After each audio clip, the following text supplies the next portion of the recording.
کتاب تصفیہ مابین سنی و شیعہ، مؤلف اعلیٰ حضرت پیر سید مہر علی شاہ صاحب رحمۃ اللہ تعالی علیہ۔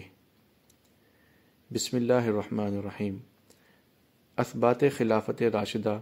بآیات قرآنیہ، رسالہ برہان الصداقت فی اثبات الخلافت میں مندرج سوال اور اس کا جواب۔ بعد از حمد بے حد و صلاۃ بے عد، واضح ہو کہ رسالہ برہان الصداقت فی اثبات الخلافت مؤلف جناب نعمت اللہ صاحب لاہوری میری نظر سے گزرا۔ رسالہ مذکور میں اس مضمون کے ضمن میں یہ سوال کیا گیا ہے۔ سوال کا خلاصہ: خلافت شیخین رضی اللہ عنہما کے لیے کوئی نص حدیث یا نص قرآنی ہے یا نہیں؟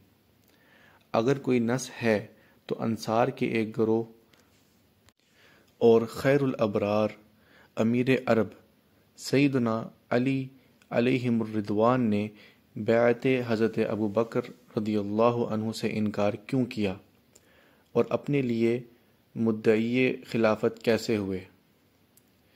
کیا یہ لوگ آیت یا حدیث استخلاف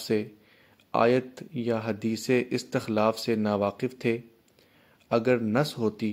تو صدیق اکبر رضی اللہ عنہ کی جانب سے در جواب قول انصار کہ منا امیر و منکم امیر، ایک امیر ہم میں سے اور ایک امیر تم میں سے، و فرمان پاک سیدنا علی رضی اللہ تعالی عنہ انا عبداللہ و اخو رسول اللہ صلی اللہ علیہ وسلم، میں خدا کا بندہ اور اللہ کے رسول کا بھائی ہوں، اور نیز یہ فرمانا کہ میں بنسبت تمہارے خلافت رسول اللہ صلی اللہ علیہ وسلم کا زیادہ مستحق ہوں، میں تمہاری بیعت نہیں کروں گا بلکہ تم کو میری بیعت کرنی چاہیے، وہ نص کیوں پیش نہ کی جاتی؟ الجواب: ایک نص کیا بلکہ بکثرت نصوص قرآنیہ و احادیث نبویہ علی صاحبہا الصلاۃ والسلام نہ صرف خلافت شیخین رضی اللہ عنہما بلکہ خلافت خلفائے اربع علیہم الرضوان پر شاہد ہیں، مگر چونکہ نصوص قرآنیہ میں شخصی طور پر کسی کے نام گرامی کی تخصیص نہ تھی، صرف کلی طور پر اوصاف جمیلہ کا ذکر تھا، لہذا اب وجہ نامعلومی شخصیت بوقت وصال نبوی صلی اللہ علیہ وآلہ وسلم باہمی تخالف پیدا ہوا، تاہم وقت گزرنے کے ساتھ روز روشن کی طرح واضح ہو گیا کہ ان نصوص اور ان میں مندرجہ اوصاف سے مراد اور ان کا مصداق خلفائے رضی اللہ تعالیٰ عنہم خلفائے اربع ہی ہیں، اور انہی کے لیے حضرت صلی اللہ علیہ وآلہ وسلم کے بعد مسند خلافت پر بٹھانے کا وعدہ من جانب اللہ فرمایا گیا ہے۔ مراد اور مصداق نصوص پر سب سے اول پہنچنے والے اور اوصاف کلیہ سے مصادیق شخصیہ کا پتہ لگانے والے خود باب مدینۃ العلم، صاحب سلونی عما شئتم، جو چاہتے ہو مجھ سے پوچھو، مشکل کشا سیدنا علی المرتضیٰ رضی اللہ تعالی عنہ ہی تھے۔ چنانچہ نہج البلاغہ میں ہے کہ جب فاروق اعظم رضی اللہ تعالی عنہ نے صحابہ کرام سے جنگ عراق میں بنفس نفیس شریک ہونے کے لیے مشورہ لیا تو ہر ایک اہل الرائے کی رائے لینے کے بعد انہوں نے سیدنا علی رضی اللہ عنہ کی رائے پر عمل فرمایا اور دارالخلافت ہی میں دائرے کے قطب کی طرح جمے رہے۔ جناب امیر عرب جوان لا فتح کی رائے مبارکہ ان الفاظ میں تھی: اے عمر رضی اللہ تعالی عنہ، جہاد فی سبیل اللہ کی جیت یا ہار لشکر اسلام کے کم یا زیادہ ہونے پر موقوف نہیں۔ دین اسلام خدائی دین ہے، جسے اللہ تعالیٰ نے سب ادیان پر غالب کیا ہے، اور لشکر اسلام خدائی لشکر ہے جس کو اللہ تعالیٰ نے مہیا فرمایا اور اس کی امداد فرمائی، اور جس حد تک اسے پہنچانا اور ظاہر ہونا تھا وہ پہنچا اور ظاہر ہوا، اور ہم مہاجرین اولین من جانب اللہ وعدہ نصرت دیے گئے ہیں، اور اللہ تعالیٰ اپنے وعدے کو پورا کرنے والا اور اپنے لشکر کو امداد دینے والا ہے۔ والی امر خلیفہ بمنزلہ رشتہ جواہر ہوتا ہے، وہ جواہر کو جمع کرنے والا اور باہم ملانے والا ہوتا ہے۔ اگر رشتہ ٹوٹ جائے تو جواہر جدا جدا ہو جاتے ہیں، وہ نظام درہم برہم ہو جاتا ہے اور پھر کبھی اپنے اطراف کے ساتھ جمع نہیں ہوتا۔ آج کے دن عرب اگرچہ قلیل ہیں مگر بوجہ اسلام کے کثیر ہیں اور باہمی اتفاق کی وجہ سے عزیز اور غالب ہیں۔ پس اے عمر، تو چکی کے قطب کی طرح اپنے مرکز پر قائم رہ اور یہیں بیٹھ کر چکی کو پھرا اور اپنے تئیں بچا کر اعداء کو جنگ کی آگ سے جلا دے۔ اگر تو بذات خود عرب سے نکل کر عراق گیا تو مخالف عرب لوگ تجھ پر سب اطراف سے ٹوٹ پڑیں گے اور تمہاری توجہ بجائے سامنے کے دشمن کو زیر کرنے کے ان عربوں کی شرارتوں کے دفعیہ اور مٹانے کی طرف لگ جائے گی۔ اور اس میں کوئی شک ہی نہیں کہ عجمی لوگ کل کو اگر تجھے وہاں دیکھیں گے تو کہیں گے یہ عربوں کی جڑ ہے، اسے کاٹو گے تو آرام پاؤ گے، اور یہ چیز تمہارے خلاف ان کے حرص اور طمع میں شدت پیدا کرنے میں بہت مدد دے گی۔ اور تو نے مسلمانوں پر ان کے چڑھ آنے کا جو ذکر کیا ہے تو اللہ تعالیٰ اس بات کو تم سے بھی زیادہ ناپسند فرماتا ہے، اور مکروہ کے دفع کرنے پر وہ خود بہت قادر ہے۔ اور جہاں تک ان کی کثرت کا سوال ہے، پس تحقیق ہم اہل اسلام عہد نبوی صلی اللہ علیہ وسلم میں لشکر کثیر کے ساتھ نہیں لڑتے تھے، بلکہ ہم خدائی امداد و اعانت کے ساتھ لڑتے تھے۔ انتہا۔ اس قول مرتضوی میں جملہ ذیل کہ ہم من جانب اللہ وعدہ دیے گئے ہیں خاص طور پر قابل غور اور محل استدلال ہے۔ ان کا اشارہ سورہ نور کی آیت استخلاف کی طرف تھا، جس میں اللہ تعالیٰ ان مہاجرین اولین کے لیے جو اس سورہ کے نزول کے وقت موجود تھے خلافت کا اور دین اسلام کو جو اس کا پسندیدہ دین ہے محکم کرنے کا اور ادیان باطلہ پر غالب بنانے کا اور انہیں بے غمی سے دین اسلام پر عمل پیرا کرنے کا وعدہ فرما چکا ہے۔ قال اللہ تعالی، آیت استخلاف۔ اعوذ باللہ من الشیطان الرجیم، بسم اللہ الرحمن الرحیم۔ وعد اللہ الذین آمنوا منکم وعملوا الصالحات لَيَسْتَخْلِفَنَّهُمْ فِي الْأَرْضِ كَمَا اسْتَخْلَفَ الَّذِينَ مِنْ قَبْلِهِمْ وَلَيُمَكِّنَنَّ لَهُمْ دِينَهُمُ الَّذِي ارْتَضَىٰ لَهُمْ وَلَيُبَدِّلَنَّهُمْ مِنْ بَعْدِ خَوْفِهِمْ أَمْنًا يعبدونني لا يشركون بي شيئا ومن كفر بعد ذلك فأولئك هم الفاسقون۔ ترجمہ۔ اللہ تعالیٰ نے وعدہ دیا ہے تم میں سے ان لوگوں کو جو با ایمان ہیں اور عمل صالح کرتے ہیں کہ البتہ وہ ان کو زمین پر خلیفہ کرے گا۔ جس طرح اس نے ان سے پہلے لوگوں کو خلیفہ بنایا تھا، اور البتہ ان کے لیے ان کا دین جو ان کے لیے پسند فرمایا ہے محکم کرے گا، اور البتہ ان کے حق میں خوف کو امن سے بدل ڈالے گا۔ وہ میری ہی عبادت کریں گے اور کسی کو میرا شریک نہ مانیں گے، اور جو کوئی اس کے بعد ناشکری کرے گا پس وہ لوگ فاسق ہیں۔ ارشاد باری تعالی لَيَسْتَخْلِفَنَّهُمْ میں استخلاف یعنی خلیفہ بنانے کو حق سبحانہ و تعالی نے اپنی طرف منسوب کیا ہے، اور مہاجرین اولین میں سے بعض کو اپنا جانشین بنانے کا وعدہ فرمایا ہے، یعنی مہاجرین اولین کو بعد ہلاکت مشرکین خطہ عرب میں صرف جگہ دینے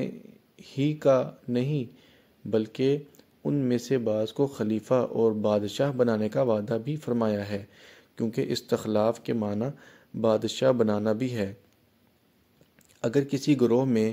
سے ایک شخص کو بادشاہ بنا دیا جائے تو اس کا فائدہ سارے گروہ کو پہنچتا ہے،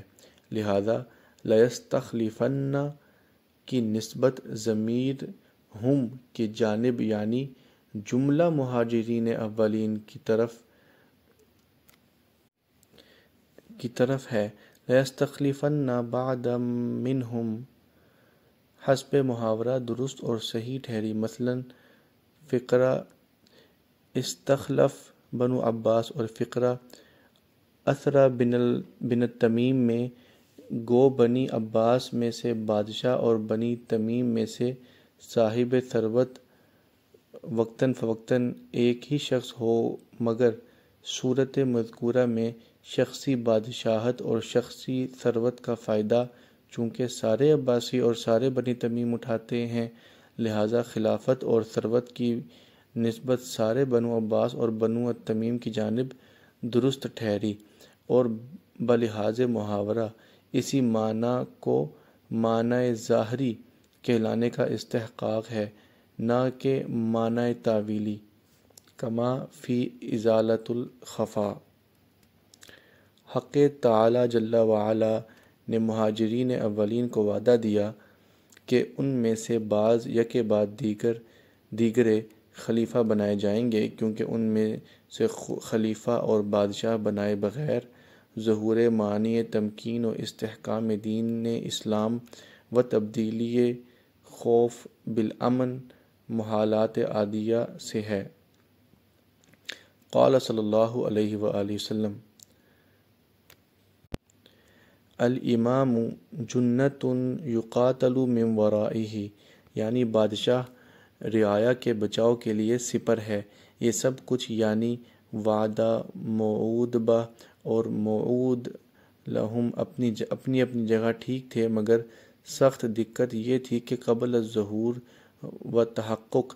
کسی کو معلوم نہ تھا کہ کون کون خلیفہ ہوگا، کون پہلے ہوگا اور کون پیچھے، اور ان کی مدت خلافت کتنی ہوگی۔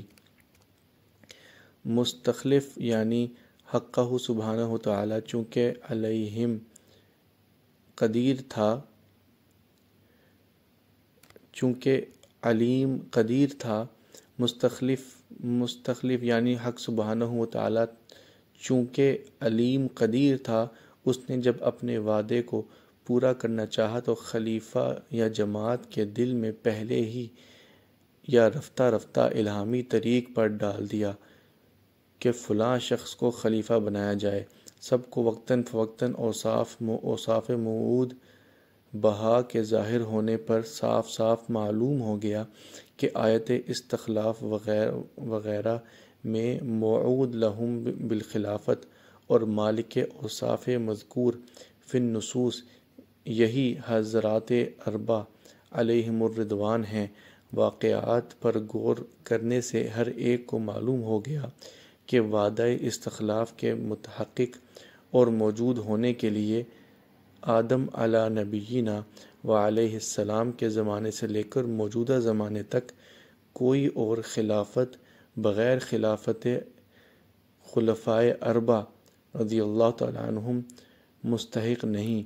فتح عرب و شام اس عظیم الشان انداز میں اور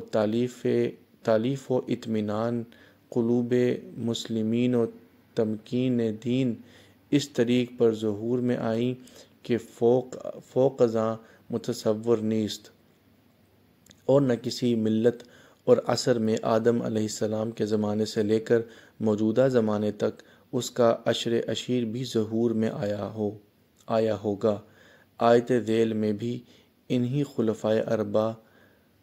مع معاونین علیہم الرضوان کا ذکر ہے۔ اعوذ باللہ من الشیطان الرجیم۔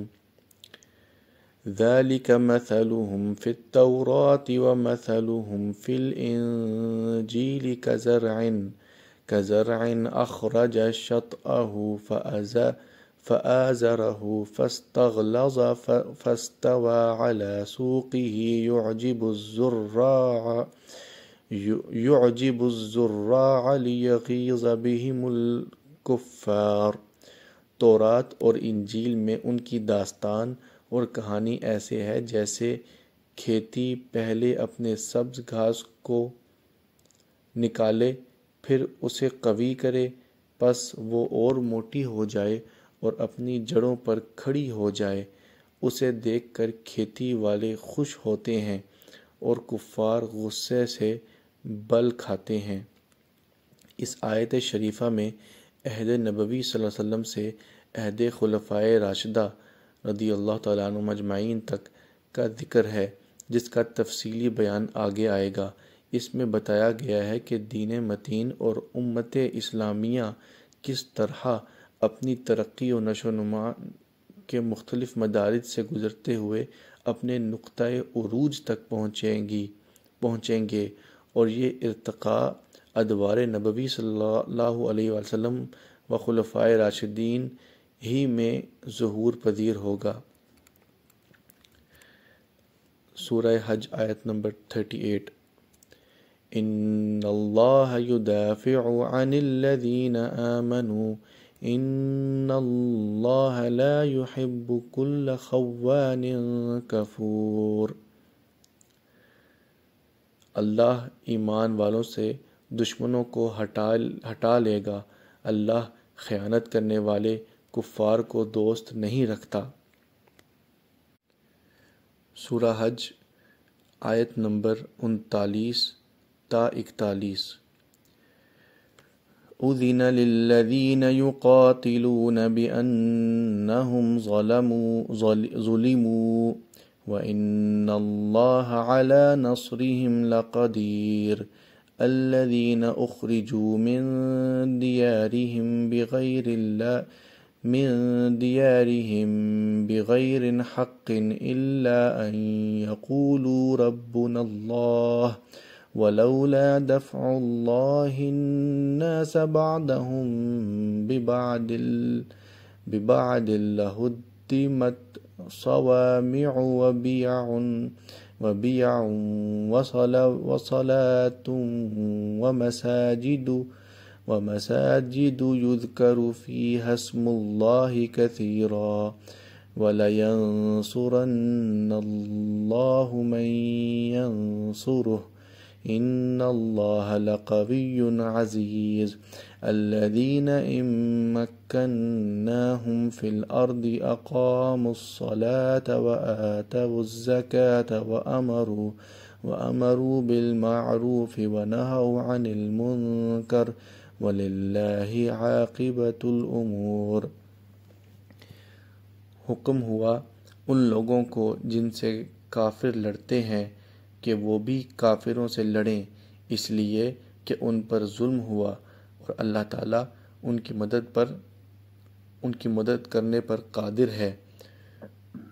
وہ لوگ جو اپنے گھروں سے نکالے گئے صرف اس لیے کہ وہ کہتے ہیں ہمارا رب اللہ ہے، اگر اللہ تعالی لوگوں کو ایک دوسرے سے نہ ہٹاتا تو تکیے، مدرسے، عبادت خانے اور مسجدیں جن میں اللہ کا نام کثرت سے لیا جاتا ہے ڈھائے جاتے، اور البتہ اللہ ضرور اس کی مدد کرے گا جو کہ اس کی مدد کرتا ہے بے شک اللہ زبردست اور زور والا ہے۔ اگر ہم ان کو زمین میں قدرت دیں تو وہ نماز کو قائم رکھیں، زکوٰۃ دیں، اچھے کاموں کا حکم دیں اور برے کاموں سے منع کریں، اور ہر کام کا انجام اللہ کے اختیار میں ہے۔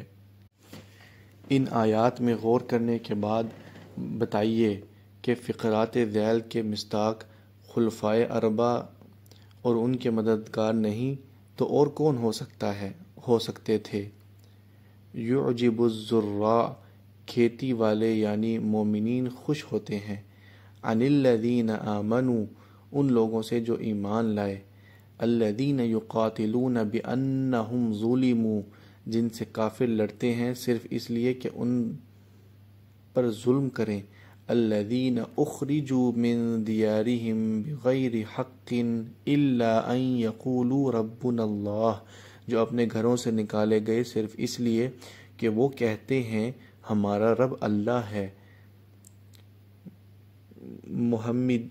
مہدمین مساجد کو روکنے والے،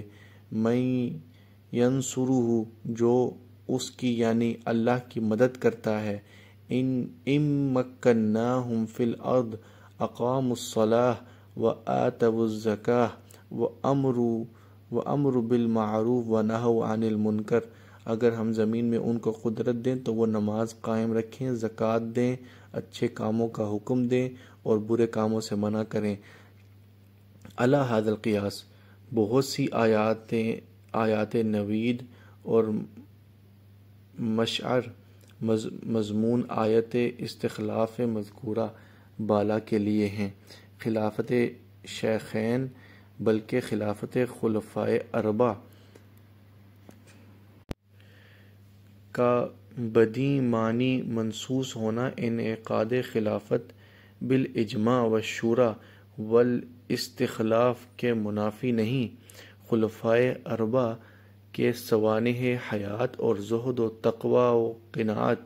و کفایت شعری و ترک مرغوبات و مالوفات و باہمی استمداد و واقعات مفصلہ پر نظر ڈالنے سے یہ بھی روز روشن کی طرح واضح ہو جاتا ہے کہ ان میں سے کسی صاحب نے خواہ عہد خلافت کسی دوسرے کا ہی کیوں نہ ہو، تمکین دین و تعمیر عمارت اسلام میں کسی قسم کی اعانت بدنی، مالی، علمی یا رائے زنی سے دریغ نہیں کیا۔ یہی حضرات خلفائے اربعہ علیہم الرضوان قبل از فتح مکہ کے مجاہدین فی سبیل اللہ ہیں۔ جو لوگ بعد از فتح مکہ مشرف بالایمان و مجاہدین فی سبیل اللہ ہوئے، ان کو ان حضرات سے کیا نسبت؟ اللہ تعالیٰ نے بھی ان سابقین اولین مجاہدین کی فوقیت مجاہدین لاحقین پر اس آیت میں بیان فرمائی ہے۔ قال اللہ تعالی لا يستوي منكم من أنفق من قبل الفتح وقاتل أولئك أعظم درجة من الذين أنفقوا من بعد وقاتلوا، تم میں سے ان لوگوں کی کوئی برابری نہیں کر سکتا جنہوں نے فتح مکہ سے پہلے راہ خدا میں مال خرچ کیے اور جنگ کی، یہ لوگ درجے میں بلند تر ہیں ان لوگوں سے جنہوں نے فتح مکہ کے بعد مال خرچ کیے اور کفار سے لڑے۔ سورہ نور میں مندرجہ بالا آیات استخلاف وعد اللہ الذین آمنوا منکم وعملوا الصالحات الآیہ کے مصداق بھی یہی حضرات اربعہ ہیں۔ حضرات اربعہ مع الاعوان من الصحابہ ہیں، بنو امیہ، جناب معاویہ و بنو عباس آیت استخلاف سے خارج ہیں، کیونکہ جیسا کہ پہلے بیان ہو چکا ہے مراد آیت استخلاف سے وہ لوگ ہیں جو سورہ نور کے نزول کے وقت حاضر تھے۔ اس آیت شریفہ میں اللہ تعالیٰ مہاجرین اولین و حاضرین بروقت نزول سورہ نور میں سے بعض کو وعدہ دیتا ہے کہ میں ان کو خلیفہ بناؤں گا اور زمین میں ان کو تمکین اور تصرف و سلطنت مع اقامت دین عطا کروں گا، جس طرح ان سے پہلوں کو خلیفہ بنایا تھا، مثلا حضرت موسیٰ علیہ السلام کے بعد حضرت یوشع اور حضرت داؤد کے بعد حضرت سلیمان علی نبینا۔ الفاظ کما استخلف الذین من قبلہم کے بڑھانے سے یہ دکھلانا منظور ہے کہ جس طرح تورات میں بیان شدہ ایک سفر میں اللہ تعالیٰ نے بلاد شام کی فتح کا وعدہ موسیٰ علیہ السلام سے فرمایا تھا، جو بمتقاضۂ حکمت الہیہ موسوی زمانے میں پورا نہ ہوا، بلکہ ان کے خلیفہ یوشع علیہ السلام کے ہاتھ پر اس بلاد کے فتح ہونے کے بعد پورا ہوا، جو بکسبِ وصیت موسوی بنی اسرائیل پر تقسیم ہوئی۔ اسی طرح سید الاولین والآخرین صلی اللہ علیہ وآلہ وسلم سے جو وعدہ دین اسلام کو سارے ادیان پر غالب کرنے کا قرآن کریم میں کیا گیا تھا، وہ بمتقاضۂ الہی خلفائے اربعہ کے عہد میں متحقق ہوا۔ چنانچہ اسی آیت استخلاف میں فرمایا وَلَيُمَكِّنَنَّ لَهُمْ دِينَهُمُ الَّذِي ارْتَضَىٰ لَهُمْ، یعنی اللہ تعالیٰ نے مہاجرین اولین حاضرین نزول سورہ نور سے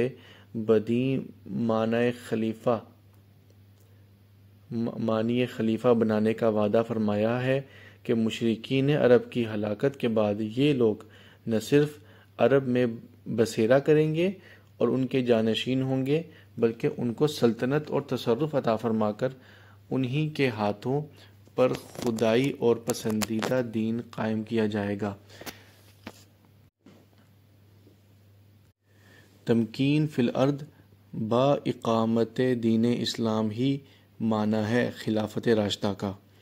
اوپر بیان ہو چکا ہے کہ اللہ تعالیٰ نے سورہ حج اور دیگر آیات میں واضح الفاظ میں دین پسندیدہ کو ان مجاہدین اولین ہی کے ہاتھوں ان کی مدد فرما کر دنیا میں قائم کرنے کا وعدہ فرمایا ہے۔ سورہ نور میں یہ ارشاد ہوتا ہے، سورہ نور آیت نمبر 55، یعبدوننی لا یشرکون بی شیئا، وہ میری پرستش کریں گے اور کسی چیز کو میرا شریک نہیں بنائیں گے۔ واضح ہو کہ مکہ میں پہلے بتوں کی عبادت کی جاتی تھی، جس کا قلع کما جا بجا آیات توحید قرآنیہ نے کر دیا ہے۔ پھر اس آیت میں اللہ تعالیٰ نے لا یشرکون بی صنما، کسی صنم کو میرا شریک نہیں بنائیں گے، یا لا یشرکون بی صنما ولا ملکا، کسی صنم یا فرشتے کو میرا شریک نہیں بنائیں گے، یا لا یشرکون بی صنما ولا ملکا ولا انسانا، کسی صنم یا فرشتے یا انسان کو میرا شریک نہیں بنائیں گے، مثل عیسیٰ علیہ السلام نہیں فرمایا، بلکہ بجائے الفاظ مخصوصہ مذکورہ بالا کے ایسے کلمے کا استعمال فرمایا کہ وہ بوجہ اپنے عموم و شمول کے اشیاء مذکورہ ہی پر نہیں، بلکہ سارے کے سارے شرکائے باری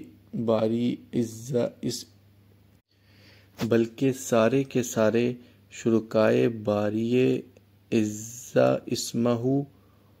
پر بحیثیت لا شذ عنہ فرد حاوی ہے، یعنی شیئن۔ اللہ تعالیٰ فرماتا ہے، میں اپنے وعدے کو اس خوبی سے پورا کروں گا کہ شرک مطلق شریک چاہے بت ہو یا ستارہ یا آدمی یا لات و عزا وغیرہ، سب کا قلع کما کر دیا جائے گا۔ پھر علاوہ شرکائے مذکورہ ایک اور بڑا شریک ہوائے انسانی ہے۔ ہوا پرست بھی خدا پرست اور موحد کہلانے کا مستحق نہیں، کما قال اللہ تعالی افرأیت من اتخذ الہہ ہواہ، سورہ جاثیہ آیت نمبر 23۔ کیا آپ نے اس شخص کو دیکھا جس نے اپنی خواہش کو معبود بنا رکھا ہے؟ تو آیت استخلاف کا مطلب یہ ہوا کہ میں حاضرین سورہ نور میں سے بعض کو زمین میں دین مرضا عند اللہ کے قائم کرنے کی قدرت عطا کروں گا کہ وہ لوگ خداداد تصرف و سلطنت، عدالت و تہذیب کی روح سے ادیان باطلہ اور شرک مطلق کو، جس کے من جملہ اقسام ہوا پرستی بھی ہے، بیخ و بند سے اکھاڑ دیں گے۔ گویا آیت میں کلمہ شیئن صیغہ عموم فرمانے سے اور مزید برآں منون بتنوین تنکیر کرنے سے تزکیہ و اظہار عدالت خلفائے اربعہ صاف طور پر بیان فرمایا گیا۔ یعنی اللہ تعالیٰ فرماتا ہے کہ یہ لوگ جن کو میں خلافت اور تمکین دین اسلام اور بے غمی اور توحید عطا کروں گا، یہ لوگ ہوا پرست نہ ہوں گے اور کسی شے کو میرا شریک نہ بنائیں گے۔ مندرجہ بالا آیہ شریف میں حق سبحانہ و تعالی خلفائے اربعہ کو ہوا پرستی کے دھبے سے پاک اور بری فرماتا ہے۔ پھر کس قدر افسوسناک، حیران کن اور بے اصل یہ خیال ہے کہ معاذ اللہ بروز وفات شریف حضرت صلی اللہ علیہ وسلم حب ریاست و دنیا صحابہ کرام علیہم الرضوان پر اس قدر غالب آ گئی کہ انہوں نے اپنے دین اور حضرت صلی اللہ علیہ وسلم سے وفا کو بھی چھوڑ دیا۔ ایک طرف شیخین کو ریاست و بادشاہت کا لالچ اور دوسری طرف ان کے مقابل سیدنا علی کرم اللہ وجہ کا اپنے استحقاق کے وجوہات بیان فرما کر گریہ و زاری کرنا وغیرہ۔ میں پوچھتا ہوں کہ ایسے لوگ جن کا مزکا اور بری کنندہ خود علام الغیوب ہو، وہ اس درجے کے متعصب، ظالم اور ہوا پرست ہو سکتے ہیں؟ ہرگز نہیں، ہرگز نہیں۔